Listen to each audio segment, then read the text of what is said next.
Welcome to the Still Point Minute. Compassion integrated.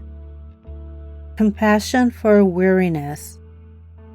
Notice where weariness lives in the body, perhaps in the shoulders, chest, or breath. Today, offer compassion for exhaustion without judgment. You don't need to push through or explain your tiredness. Let rest be an act of care. The heart doesn't weaken when you pause. It restores itself.